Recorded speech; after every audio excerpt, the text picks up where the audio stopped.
గ్రామ యువతను ఈరోజు ముఖ్యంగా నేను వారు చేస్తున్నటువంటి కృషికి ముఖ్యంగా అన్న గ్రామాలలో కూడా నేర్చుకోవాలి, స్పిరిట్ ఉండాలి యువకులందరికీ.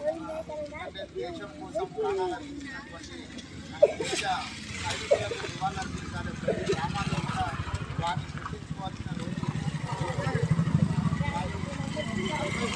వాళ్ళ ప్రాణాలను త్యాగం చేసినటువంటి ఈరోజు భారతదేశం మొత్తం కూడా బ్లాక్ డేగా ప్రకటించుకొని నివాళులర్పించాల్సిన సందర్భం. ఈరోజు నాగుర్లపల్లె మన నర్సంపేట నియోజకవర్గంలోనే దాదాపు కావాల్సింది మొదటి ఊరు. ఇక్కడ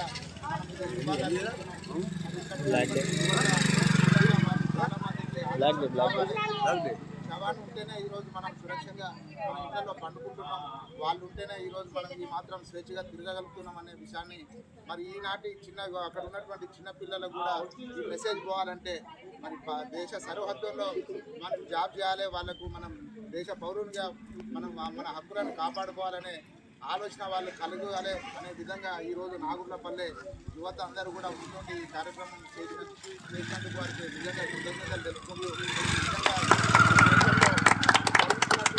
దాడులను మనం అందరం కూడా తీవ్రంగా ఖండించాలి.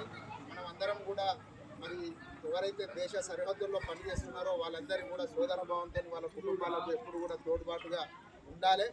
ఆ విధంగా ఉంటామని కూడా ఇక్కడ ఉన్నటువంటి మన జవాన్, మన ఆర్మీ జవాన్ అనేటువంటి సోదరుడు రాజేందర్ గారికి మేము ఈ అందరి సమక్షంలో చెప్పుకుంటూ ఈ అవకాశం ఇచ్చినటువంటి యువతకి పేరు పేరున ధన్యవాదాలు తెలుపుకుంటూ జై జవాన్, జై జవాన్, అమర హే జవాన్లకు, జోహార్ భారత అమర వీరులకు, జోహార్ భారత అమర సైనిక అమర వీరులకు, జోహార్ భారత సైనిక అమర వీరులకు.